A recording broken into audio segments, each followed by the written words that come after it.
Okay, so today is the 12th coaching session. It's 12 weeks running, and today I wanted to focus on reinforcing the reaction time. So I wanted to do the continued development part of my reflective log. Today's session was merely applying new strategy whilst reinforcing old strategy. So the new strategy I wanted to implement was dynamic stretching. So I ran this session differently. I started with the skills and the heart raiser, a different type of heart raiser, because I done the dynamic stretching maybe half an hour into the session, simply because I knew my assistant coach would be late and I needed him to record the dynamic stretching aspect so I can include it into my reflective log. So that being said, I done the skills section, so the open skills, the layups and the blocked practice. So we done layups, 50 layups all around, and then 50 layups reverse, and then we done a dynamic warm-up, a pulse raiser, a heart raiser, and that was followed by the dynamic stretching. I asked them on if they knew what dynamic stretching was. I told them the importance. It engages the whole body. Rather than the static stretching, them cooling down, and rather than having to warm up, then statically stretch the muscles, they're going to cool down. Dynamic stretching engages the whole muscles, so they keep the pulse raised, they keep the blood flowing within the body, and it's just a different. Research has said that dynamic stretching is more beneficial than static stretching, and I'm going to discuss that more in depth in one of my reflective logs. And today we was working more so on, aside from implementing the dynamic stretching, I wanted to reinforce the reaction time aspect of my reflective log. So what did I got my assistant coach to record me saying Youngbloods. Obviously I'd have to tell him when to record it, because he had to be aware of when to record it, because we was running very low on battery and memory space on camera. So we basically done it while we were doing free throws, and I would say Youngbloods, they would slap the floor and come up in the defensive stance as fast as they could. After they done that, I would spot out who was late, who wasn't as fast as reacting, and I would reward them with one lap around the court. Also, we had an outbreak today.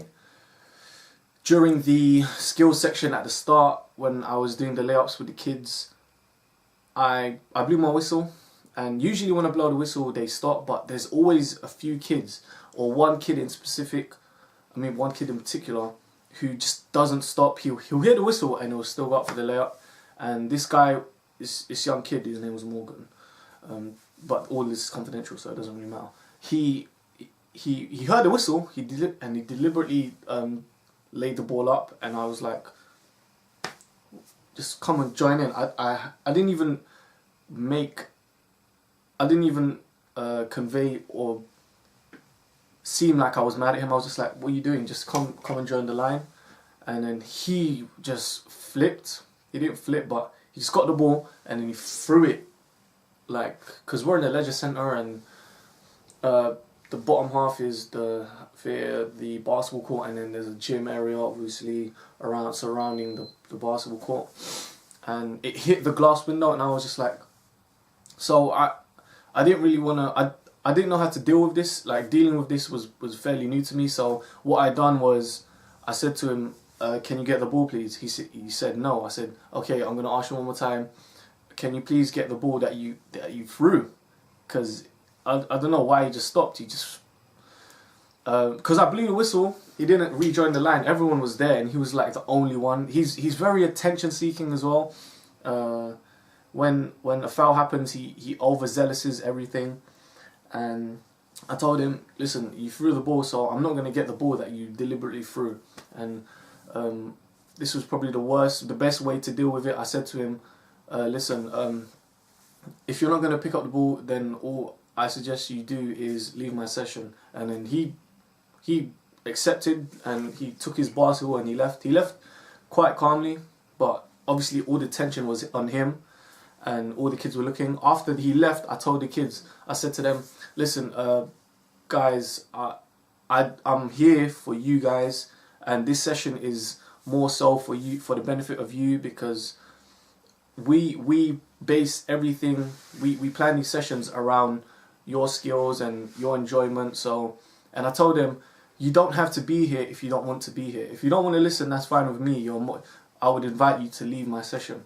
I think I handled that well, because I didn't show no emotion. I just sort of turned the other cheek, and I sort of dealt with it calmly. It was good actually, because I had my assistant coach, and my assistant coach was looking at me or what to do, and I was like, ugh. So that was a new thing that came in today. Also, every week we have new athletes coming in, and there were 2 girls in particular who came in, and they performed really well. They were under 12s, and when you come in, it seems that when you have new people coming in, you have to make it fun, and I think I've done that, so I made it fun. So over this session, I reinforced the reaction time, where they slap the ground, say young bloods, and stand in the defensive stance. I implemented the dynamic stretching, and that's going to go gradually. It's going to go forth the upcoming weeks, so they understand, and they're starting to get a grasp of, like, I say, what do we do after our pulse raiser, and then I say, what type of stretching do we do, and then they're all like dynamic. So it shows that they do listen in the session, they just have selective hearing.